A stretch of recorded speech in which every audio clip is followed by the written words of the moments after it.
Yep. Those things off.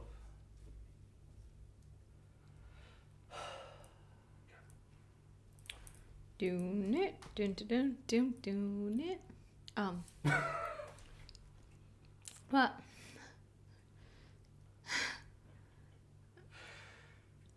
Full start. I was writing something. All right, we're ready? 3, 2, 1. Are you going to make it so that we can see the video too? Because or it doesn't actually matter. It doesn't matter. You have you started recording on the video? Yeah. Oh, it's recording already. Oh, great. Alrighty. Hang on. Ready. 3, 2, 1. Hello and welcome to The Wizard and the Priestess. I am Nula and this is my co-host Matt. Matthew the Wizard. Well, that sounds it. We should have do that Every week. all the time now. No. That's the standard. So, Matthew, Welcome to the show, everyone. welcome Yes, to the Noah. show. Episode number 18. We are going to touch on a few things today, but we thought we would dive into autoimmune diseases. There's a bit of that going around. Yeah, seems to be on the increase, on the rise. And why would you say that is, Matt? I think it's multifactorial. I think our lifestyle is simply not congruent with being a human, product of nature. I think we are taught what to think and what to do. We're not taught how to think, and we're not taught to look after ourselves, really. We're taught to be a certain way, think a certain way, do certain things, and if that's against someone's individuation, then it creates the discord. Yeah, okay. So that's the seed. Yeah, cool. So felt like there was heaps of different avenues we could go, but let's stick to what we're going to talk about today, which is autoimmune, which is exactly what you're talking about. What I'm saying is that what I was thinking then was just that, so there's something in our environment that is essentially detrimentally impacting us. Yeah. And so do you want to give us, so from a Western medicine perspective, we look at autoimmune, or it's seen to be an attack of one's cells on itself. Usually, I think, potentially defined by some form of like virus or infection or... Well, that's the medical catalyst, you could say, yeah. So there's like this, something got in and then attacked the body, and then the body somehow thought that was them and now attacks themselves. Well, the immune system would see it as a foreign invader, but it sees itself as a foreign invader. So that's arguably symbolic of not recognizing itself. Yeah, not being able to distinguish between who is me and who is not me. Yeah. So there's kind of this like conjoinment occurring between this virus or illness or pathogen and the self. And now they are one in the same, so the body can't distinguish which is which, yeah? So then it just goes after it. So would you say that do you think that we're born with these things? Like, do you think that it is, okay, I've got this genetic disposition, I've then now been exposed to this particular sickness or pathogen, and now I'm bound to have an autoimmune experience? I think if you think that way, you've already put your mindset onto it. Therefore, it's likely going to manifest physically. I'm not a big fan on blaming genetics. I think if we do have that, let's say, we still have every opportunity to not get that. Totally. But it's you can say you can get a virus, you can say you can get some kind of infection, some kind of illness, disease, whatever. That can be the basis of an autoimmune dysfunction. But that's purely from a physical point of view. We also have a mind, we also have emotions. The mind builds the reality, the emotions control the body. So we don't even look at that from a medical viewpoint. So for me, that's the physical stuff can take care of itself. to a degree. There is a point of no return. As in, when you say that, you mean the physical stuff, like in general, or do you mean the physical stuff in general, but also autoimmune? So the body attacking the body. That can take care of itself. To a point, yeah. But as I said, if you can get something early, the earlier it is, the easier it is. Mm-hmm. But if they've had it undiagnosed for many, many years, the harder it is, because now it becomes imprinted into the system. Yeah. But the pattern of pathogen. Yeah. So, but there's a lot of things that can be reversed. A lot. And from your perspective, would you say that is incorporating the mental, the emotional, and the physical as one, rather than seeing them as separate parts? Yeah, absolutely. You can't separate them. Yeah, for sure. Yeah, it's interesting, because it's sort of this idea of autoimmune being this idea of attacking yourself, and then this idea that it is the pathogen that is the catalyst to that process. And not to say that that isn't necessarily true, but it is really interesting that people that tend to have even the simplest autoimmune, like something like asthma or I don't know, a rash, like reoccurring rashes. Rheumatoid arthritis is a big one. Yeah, massive. And like you can go into, like, we can just look at that and go, oh yeah, well, there's big emotion in that. Suppressed emotion. Absolutely.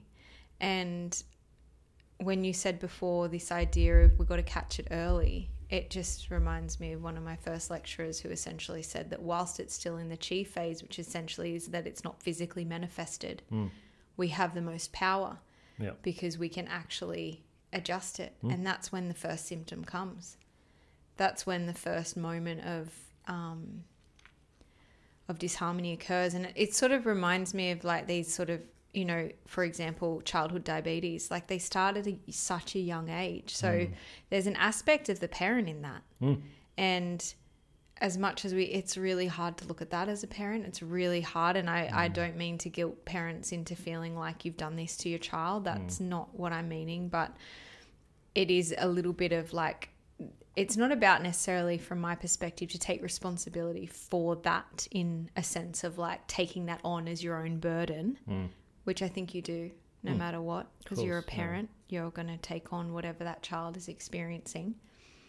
However, there is, I would say, moving forward, like we've got people with autoimmune diseases that come and see us after like 20, 30 years of having those autoimmune diseases that have been taking medications this whole time. And then they come to us and we can say, hey, you can actually do this differently. We can give you a different route. That means that at the end of the day, you're not just going to move into oblivion and deterioration where your body and flesh actually just becomes like soup. Yeah, absolutely. The problem is, well, a problem is that we become so dependent on a system that only gets paid when you're sick. Yeah. So I don't want to be that guy, but you are that guy. It's a business. Absolutely. They make profit when people are sick. Yeah. So I think that needs to be at least acknowledged, not ignored, but acknowledged. And I'm not saying never use it, because I'm glad it's there. I'd rather have it and not need it than need it and not have it. However, I think as a collective mindset, I think we put too much power into it. The more power we put into that, the less we have for ourselves. So totally. If we think a pill's going to save all our problems, then we have no power.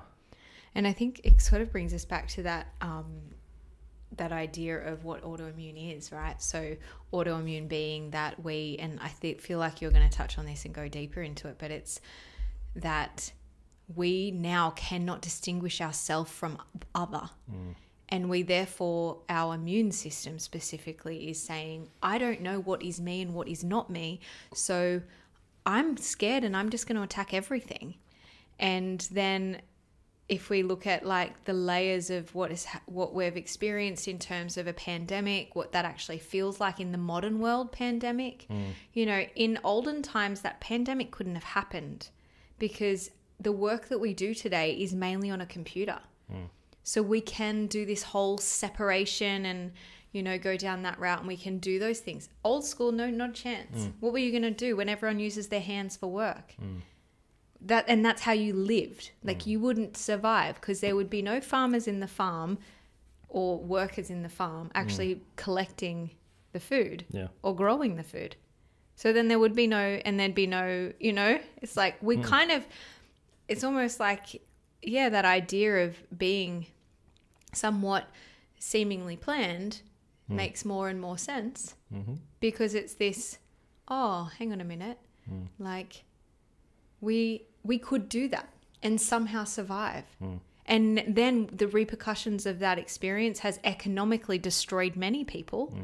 So therefore their whole function of like self, non-self, that like, where do I start? Where does someone else start? How do I actually like function in this world as in the collective? Yeah. So much.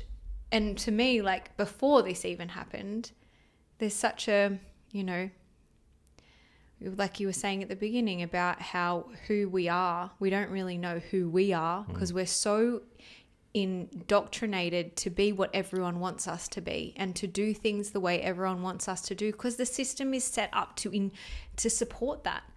We are set up in our system to support people that do as the system wants us to do.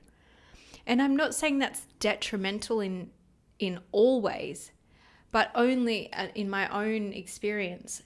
We are not set up in our world to have organic food because it's too expensive, because the energy that the farmer has to put in to actually support that way of farming is really difficult when you're not being supported.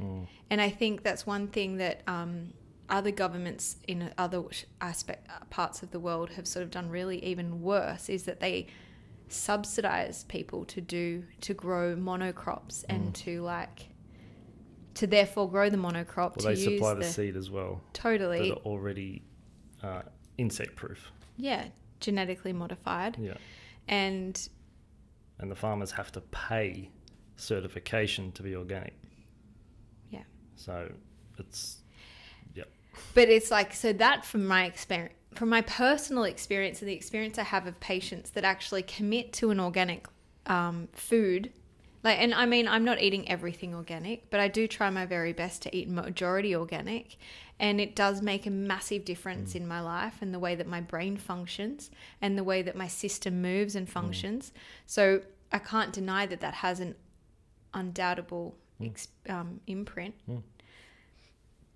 But the system's not set up to support me in that. No, and going back to what you said about people not knowing who they are, that reminded me of a quote from Carl Jung, who said, "The world's going to ask who you are. And if you don't know who you are, the world's going to tell you who you are without you in mind." So with the system set up that way, then you go through life not really living your life. You're living someone else's. Living from a place of pure ego, which is, you know, when I say ego, it's mainly without the acknowledgement of the intangible stuff. Thinking it's just ego, that's it. Nothing else there. Nothing behind that. You go from that place, then you can see how it's really easy to take everything personally. Because most of the people you interact with on a day-to-day basis, you don't know that well. You might see them at work for a day, but there's still 16 hours of a day that you don't know what they're like. You don't know what they're like at home. You don't know what they're like in relationships, etc. So you see what you see, you hear what you hear, and then you have to fill the missing pieces in with your own biases and make judgments based on that. So you have to fill in most of that yourself. Now, if you have a conversation with someone and it doesn't go so well in your own perception, not like we've ever had that. Never happened to us. Very uncommon. Tell me more, Matt. Yes. How does that feel for you? So I was like, go home and sharpen my knife. It's fine. So you could see with someone who doesn't know who they are, they can take that really personally. And that's going to eat them away. And just little by little, day by day, week by week, add poor diet onto that. And then you add, let's say a global event happens. And you get... Or like a recent global event, like a pandemic. Hypothetically, yeah. Okay. So everyone's being told what to do. Yeah. If you don't have the sense of self, you're just going to blindly follow the pack. For a multitude of reasons, but because everyone else is doing it, you're first... If you don't know who you are, then you don't know where you stand in relation to that. And it's going to be safest to go with the pack. Absolutely. It's always safest in the pack than it is to be... in numbers. Yeah. Right? Regardless of what it actually is. Without doing your own looking into it and thinking, well, that doesn't make sense to me. Or, okay, yeah, I can see where that comes from. Or talking to another person, I'm not sure about this. What do you think? What do they think? And getting as many opinions about it as possible. Well, how does this feel? How does this feel for you? Yeah, if your internal truth buzzer isn't working, that's because you don't know who the person in the mirror is. So if you don't know who the person in the mirror is, it's easy to get washed down the stream without knowing who you really are with it. Or I'd like to say pushed upstream. Pushed up, yeah. It's probably more accurate, yeah.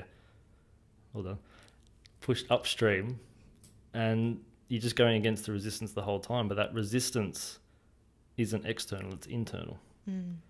And after a while, then you have people who oppose that idea, let's say, and it's opposing the popular opinion, we'll call it, and then you have a relationship with that automatically because you've just perceived it.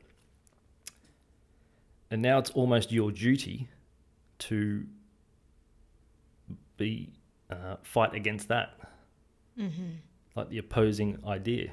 Right. So we end up being in the kind of, because I'm being pushed upstream, that feels safe. That's the pack. That's where everyone's going. I follow. I feel safest there. Now someone's telling me to go down the stream and you see someone going down the stream. Oh, and then we're going to like, sink their raft. That's not right.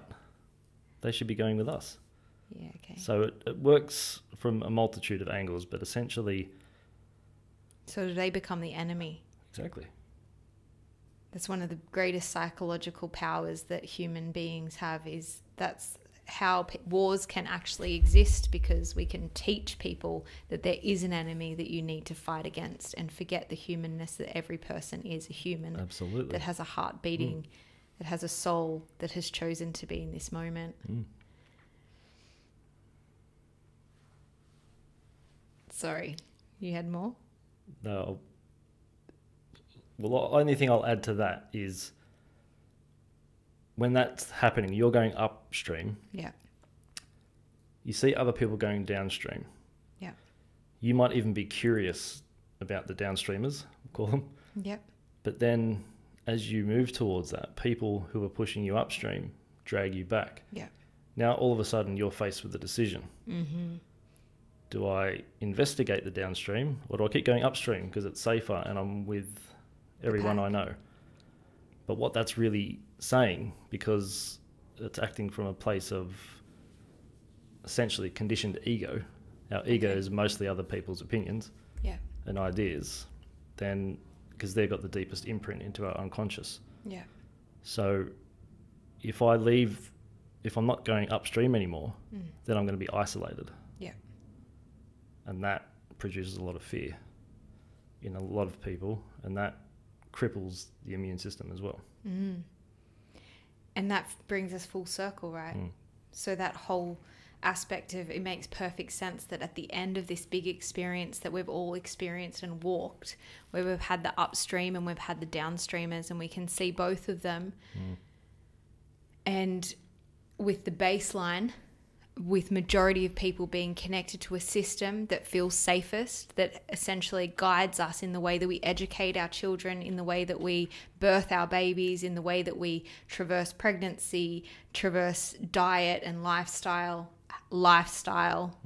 emphasis, the way that we live, the way that we like hang out in our contained boxes, the way that we lock our cages at night in case some poor old soul that needs a meal wants to come in and use our kitchen that isn't being used, or take our TV when we've got 4. Like, I don't want you to come in and take my TV. Please don't take it. I mean, we have one, but it lives in a box in our cupboard and we pull it out every now and then. And it's so strange to people. You're talking about the TV still? My TV, yeah. Okay, cool. What were you thinking I was talking about? Where'd I go? Who knows? But yeah, that idea that this person can come into our home and we're upset with them. Like, get the fuck out of my home. This is my home and I've caged myself in here. Like, that is our life. That is our world. That's our environment. Like, my partner locks our door at night. I always laugh. I'm like, well, keep him out, you know. Wouldn't want him to take any extra food from our fridge that is full. Well, it's also funny because a couple hundred years ago, let's say when we were in the tribal days, okay, it would have been polar opposite. You would have wanted as many people around you as possible. Totally. As many as possible. So it's one indication of how far we've actually come as a species. But it's also with the system thing, we're conditioned from very, very early in life to worship doctors, teachers and priests. And money. Well, money's yeah. We're taught to worship it. Yeah. It is really... It is a god. It is a god too. Yeah. But there's a reason why doctors wear white coats. Oh. Typically. So they look like God? Close. Oh, tell me more. Because white represents spirit, divine spirit. Divinity. So all the shamanic elders in each tribe used to wear white cloaks. I have to get myself a white cloak. Yep. So have you got yours? Please. Just a couple. Yep. Yeah. Sorry, I lost it. You did. Rudely interrupted. Well, you rudely interrupted me. No, I'm joking. I just wanted to say that if that's our baseline of indoctrination, of worshipping the spirit, so that's it. It's like utilizing this. The system really beautifully has utilized this. Credit where it's due. Yeah, they've utilized this power of spirit and knowing that is like an innate human aspect where, you know, the spirit is of higher divinity, and then utilize that to put the people that they would place in authority in that space. And I mean, to be honest, it's not that I actually feel like in many ways back when doctors were like, when shamans or medicine women or medicine men or whoever it was, when they were important. They were very important in the tribe. So it doesn't stray too far from that in a sense for them to be wearing white. Not at all, yeah. But it is the fact that there is aspects of even the education of those systems that have been like, it's like compartmentalized everything, and that's when we only look at the physical body, where we bring this back to, and this is what I was trying to get to, which I was a bit slow with, where we all have started before this big experience of life change. And this is answering the question of why autoimmune is potentially going up. We started with a level of systemic indoctrination, which had us believing and trusting away from ourselves, so we didn't actually understand who we were anymore because it was safest to go upstream already. And now when we have this big experience of, you know, a really detrimental, potentially really detrimental and dangerous virus, that we have, then it's most important to stick on that trajectory. But the thing that didn't take into consideration was the mental and the emotional of all humans and their ability and all layers of health status and all layers of things like that, like the whole, because we're already systemically, here's your blueprint. We're giving it to you. This isn't actually you. So you're already a bit confused as to who you are. But the one thing you do know is that you follow the stream. I mean, you follow the upstreamers. And you know that going upstream and that resistance, that's what we call life. Life is hard. Life is tough. And you keep battling it out. So then all of a sudden we've got this feeling, and then we sort of come out the other side, and we're probably I would say it was probably been 12 months after. So I'd say we're almost 2 years after it felt like it had kind of dissipated. But it's like, or maybe not quite 2 years, but either way, it feels like there's somewhat form of like, we've kind of come to a bit of complacency again, where everything seems to be, even though things feel a bit shaky, a bit wobbly for a lot of people, our sense of self hasn't been renewed or replenished, or like for some it has. For some there was like a huge eye-opening, whoa, I don't actually want to go up the stream. I want to go down the stream, because down the stream feels less resistant, feels softer, feels much more in line with who I am. I now understand what's important to me because I understand me more. But then the people tend to be going upstream all of a sudden have more and more of this like or potential autoimmune aspects, all these new viruses that are essentially impacting and implicating. And, you know, I think we'll see more and more of that.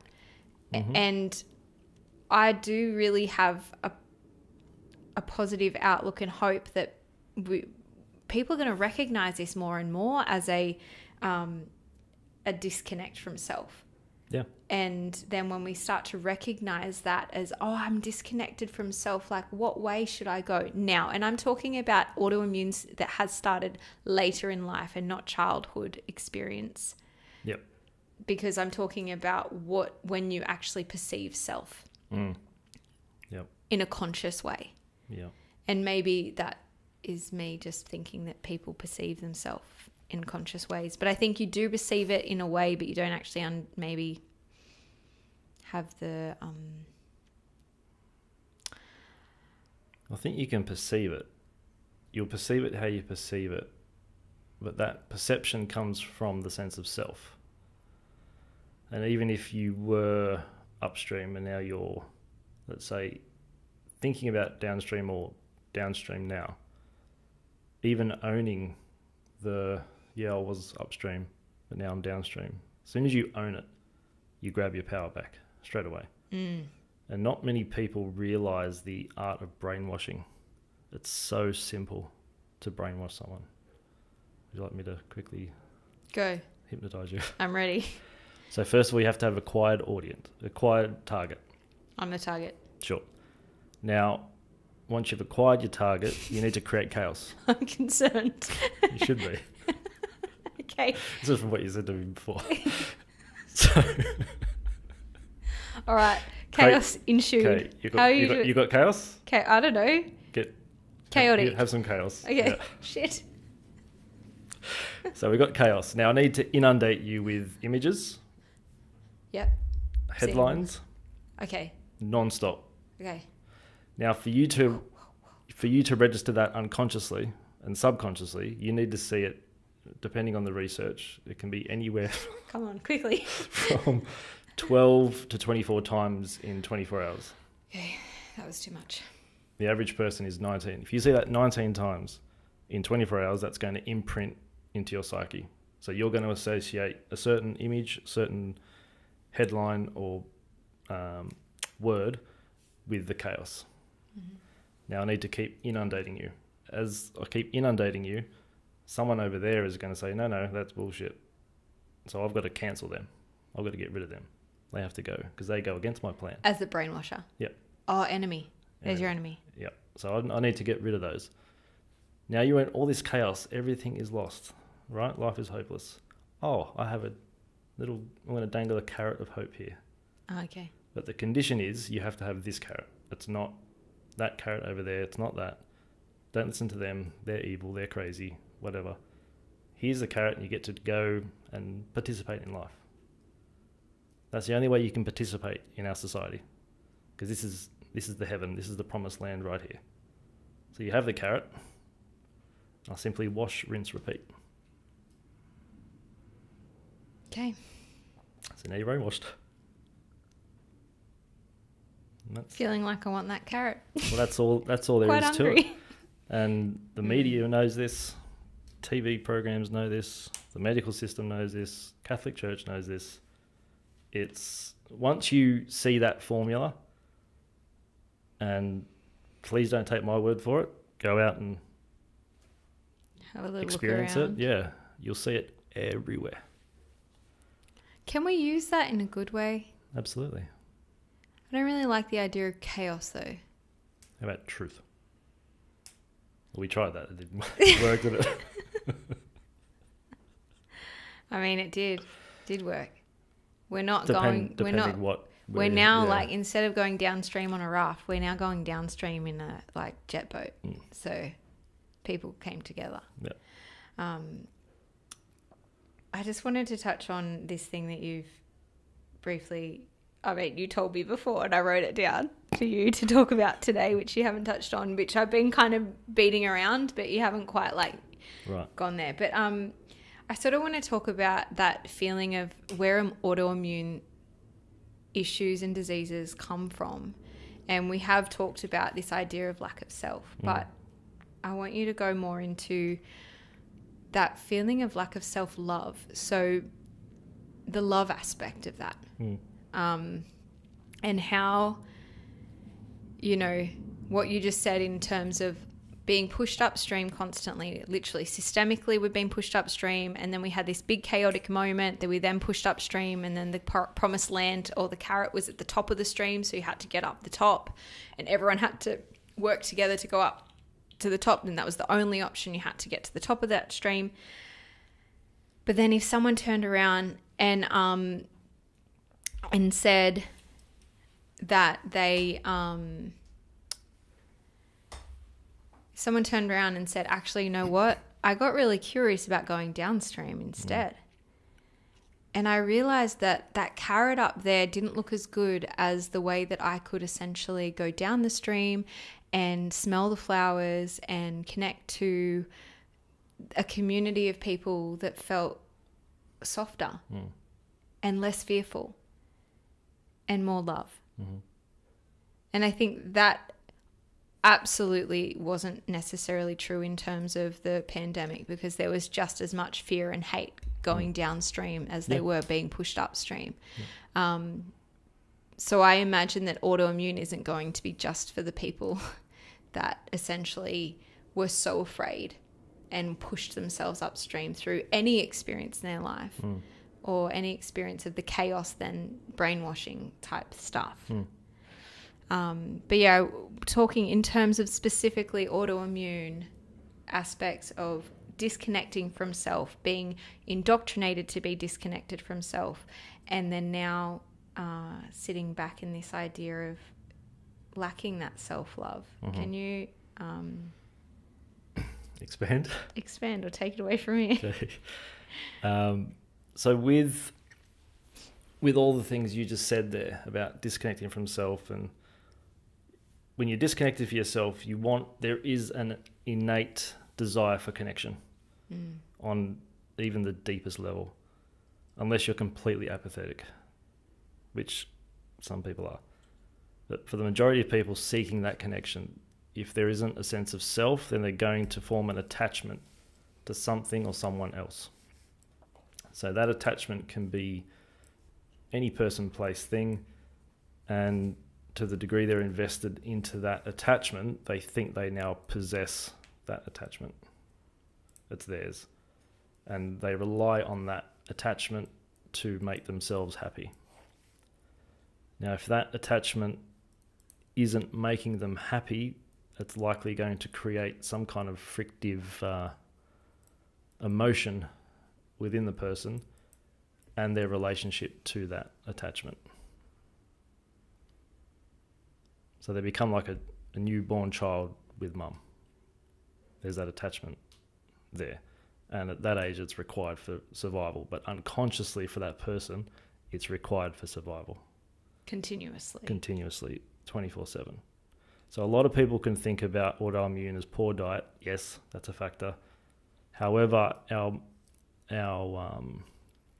mental configurations and our thoughts and our emotions are with us 24/7. Food comes and goes. Average retention time's 55 to 72 hours. What? That feels really long. Yep. So that's how long the molecules of that food... Oh, the whole complete process of that coming in and going out. Yep. Okay, yeah. So let's say you have anger, hypothetically, chill. So that anger at some level is just going to simmer away. Mm-hmm. It's going to be there 24/7, at least 16 hours of the day when you're awake. It's just at a low level all day, every day. Fuck. Sounds terrible. And yes, I am trying to tell you something. So slow simmering. Yeah. So, but that a lot of people have anger, especially now post event, and potentially waiting for another one. There's a lot of anger, but a lot of people don't know where to point that anger. Do you have to point it somewhere? You don't have to do anything. Okay. So, but a lot of people are looking to point it because they can't point it back at themselves. But that's the... Hence the sense of self. So... See this, guys? See this? I'm pointing my finger forward. Right? Totally fine. If you point your finger forward, there's 3 fingers pointing back at you. Yep. See it? Yeah. So that comes back to the quote I mentioned before, is the world's always going to ask who you are. Yeah. But if you don't know, they'll tell you. The world's going to tell you without you in mind. So the world tells you who you are, what you're supposed to do, but you don't want to do that on some level. So it creates a bit of frustration. Resentment. Yeah. Friction. You have to go to work to do this thing. A child has to do things, an adult chooses to do things. But most people have that mentality of, well, I've been told this, so I have to do it. Oh man, that is so that creates that, you know, when you're a child and you didn't get an ice cream or whatever you wanted, so you chuck a tantrum. Not me, because I was perfect. Well, you obviously cooked now because exactly. you didn't experience your feelings. No, didn't. There's that resentment that we're seeing 16 hours of the day. Fucking hell. It's all coming out here today, guys. So that's how that works from a kind of more of a psychological, mental, emotional level for the immune. Because then you take things personally. We all take things personally. Not really... Because we're the centre of our own universe. We are, 100%. But no one thinks about us as much as we do. No. But we think everyone else is thinking to plot something against us, or depending on your own issue. Of course, yeah. Depending on what did you write before? Which I really liked. I didn't write down. It's like your pattern. Essentially, it's your patterns are more. They are. What did you call those? They're more you than the food that you eat. So we can't. We have to be really conscious of the pattern and the story that's playing over and over and over, because that is us constantly. Yeah. That doesn't dissipate. Whereas the food we eat, we've got, a few days with that food, of that energy of that food. No, it's gone. Yeah, so it's being really conscious of what's going on inside of us. So if you think you're being attacked all the time, then you need to put a shield up. So the immune system is our shield. But if we think we're being constantly attacked all the time, it's going to get fatigued at some point. Yeah.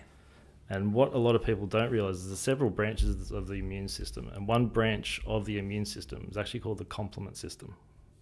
Have you heard of that? Probably not, because I'm not one to give compliments. Truer words never spoken, ladies and gentlemen. Well, if you get one, you should be feeling pretty bloody good. So we're still waiting. I only speak the truth. So... So be better. So approximately every 20 years or so, our body goes through a complete cleanup. That's why even healthy people will, every 15 to 20 years, I think, it's roughly around that time period, the immune system just does a complete overhaul. And a lot of people will get sick for absolutely no reason whatsoever. That's usually the complement system just doing a full-on cleanse out. Really interesting, because around that 15-year mark is when a lot of people, I mean, not a lot of people, but I'm just thinking like that number hit through. I feel like there's a lot of people that I know that ended up having glandular fever around that age. Like it's sort of like that was the age 14 to 16 or something around there, which we could connect to in the environmental aspect. Sure. And like even that complement system turning on, right? Because that point we're going through, we're actually potentially through the pubescent transition. And now we're living in this new body in this new way. And if we haven't been like supported through that transition in a way that was revered and honored and held, which I mean, I don't know a single person personally who had that, where there was like, to some extent, a ceremonious transition into being this new and improved human. Like the chicken pox, it's almost like a rite of passage type thing, 'cause everyone gets it as a kid. Not that you should get sick from it, but it's a very similar age appropriate illness that actually doesn't happen anymore. No. Yeah, right. It's not a very common, not very common, because we're really big on getting rid of all sorts of pathogens. Like it's because germs are bad, aren't they? Yes. So we're trying to, eradicate all forms of viruses. All microbial life. I mean, I think we'll learn slowly that mightn't be the best option, but I think that there's been, people thought that was great. So they're still going down that path, and instead of actually introspecting and looking at ourselves and going, hang on a minute, the way I live my life, the way that I, as a parent or a parent to be, work and punish myself day in, day out, whether that's working too much, staying up too late, not following any of the pillars of health that we've outlined earlier. Episode 2 and 3. But, we're just punishing ourselves. And then we come back to this, and all of a sudden we're getting these rashes, and I'm getting hives, and I now have asthma, and I never really had it. Or I used to have these things as a child, and now all of a sudden they've come back randomly, probably on one of those cycles where the complement system is like, all right, I'm going to do a refresh now. And I would say that maybe it's every 15, 20 years, but also we're having that cycles are happening yearly. They're happening yearly for our own body. We have the ability for our cells to they're regrowing and regenerating constantly. 24/7, yeah. And so we have this power in ourselves to actually action and change that. And I think that's what we're getting to in terms of autoimmune, is that you are not that. You don't have to be.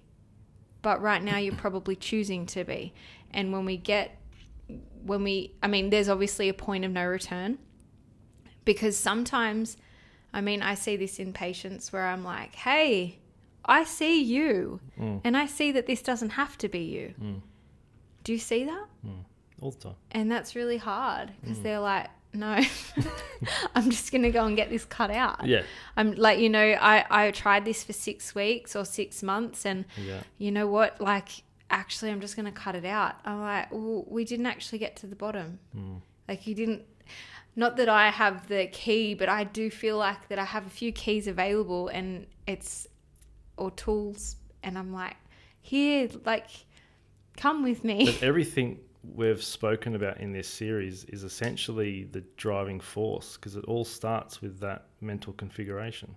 Mental configuration, that's the one. The pre-thought process, the archetypal influence that essentially drives our thoughts, that form our beliefs, that determine our behavior, that direct an outcome. It all starts with the thought, arguably. Oh yeah, we talked about that. So it comes back to, our mental configuration. And I think that I'm going to round it up, because that feels really good right now. So yeah, I'd just like to say, is there a few things that you would like to offer for people that are actually currently either experiencing an autoimmune disease or have small signs and symptoms that could be likened to an autoimmune disease? Well, usually the first one, it can, if we're talking symptoms, it can be very disease specific. The one thing that I recently just worked with was rheumatoid arthritis, and that's just inflammation in the joints, but it's the immune system depositing immune complexes into the joint, where it attacks the synovium of the joint. So we worked on a lot of his suppressed emotions. And once he got everything out and he felt safe enough to do that and then express that to someone in his life, I think 90% of his symptoms went away. Okay, And so I'm saying anything that's suppressed has got to come out. Okay, and do you have any like quick tips or tricks on how someone that may or may not know what direction to go, what they could do? So Simply. Fast. Simply and fast. First, identify how you feel. Write it down, voice note, however you need to get it out. Just be aware of something that's there. Second, really identify what you need in your environment that you need to heal. It might be certain people. So certain people who have gone through the same thing and come out of it successfully are really good to have around. Someone or somewhere where you feel safe enough to let that out. So it's like, yep. Next step. You can say practice gratitude and all that kind of stuff. But for me, it's more, I've had a lot of success with having when they write out their own timeline. So from birth up until this point, it's a straight line. All the positive things have happened above the line, all the negative below. You can start to see a pattern. And with each positive and negative, you can attach an emotion to that or emotions. And then from there, you can see the roadmap of how you got to where you kind of went.